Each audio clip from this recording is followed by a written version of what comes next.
DA নিয়ে আবারও খুব গুরুত্বপূর্ণ আপডেট। সরকারি কর্মীদের লটারি বেতন বাড়ছে 35% পর্যন্ত। কবে থেকে কার্যকর হচ্ছে অষ্টম বেতন কমিশন? অষ্টম বেতন কমিশন নিয়ে কেন্দ্র সরকারের বড় ঘোষণা। কেন্দ্রীয় কর্মচারী ও পেনশনভোগীদের জন্য একটি নিঃসন্দেহে একটি বিশাল স্বস্তির খবর। জানা গিয়েছে 2026 সালের জানুয়ারি মাস থেকে অষ্টম বেতন কমিশন কার্যকর করার সিদ্ধান্ত নিয়েছে সরকার। এই ঘোষণার ফলে লক্ষ লক্ষ সরকারি কর্মচারী ও পেনশনভোগীদের মুখে হাসি ফুটবে।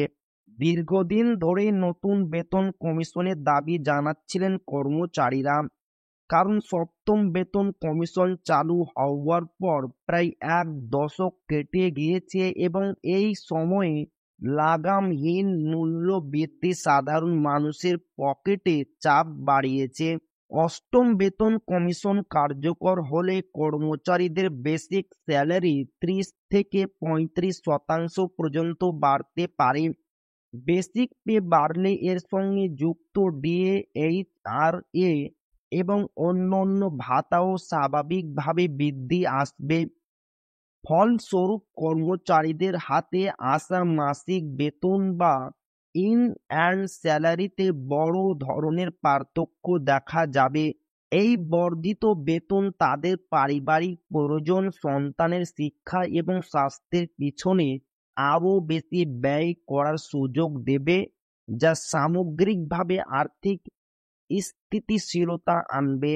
নতুন অষ্টম বেতন কমিশনের সবচেয়ে বেশি সুবিধে পাবেন নিচের দিকের গ্রেড গ্রেড 1 থেকে 7 এর কর্মচারীরা। অনুমান করা হচ্ছে তাদের বেসিক স্যালারি 6,000 থেকে 15,000 টাকা পর্যন্ত বৃদ্ধি পেতে পারে। এর ফলে শুধু তাদের মাসিক বাজেটে উন্নতি হবে না, জীবনযাত্রার মানও উন্নত হবে। সীমিত বেতনের কারণে যে কর্মীরা এতদিন আর্থিক সমস্যায় ভুগছিলেন, তাদের জন্য এই নতুন বেতন কমিশন এক আশীর্বাদ স্বরূপ। তো এই ছিল ডিএ নিয়ে খুব গুরুত্বপূর্ণ আপডেট, যা আপনাদের মাঝে শেয়ার করলাম। তো ভিডিওটি ভালো লাগলে অবশ্যই আপনার বন্ধুদের শেয়ার করবেন, যাতে তাদেরও উপকার হয়। তো আবারও দেখা হবে ডিএ রিলেটেড খুব গুরুত্বপূর্ণ ভিডিওতে।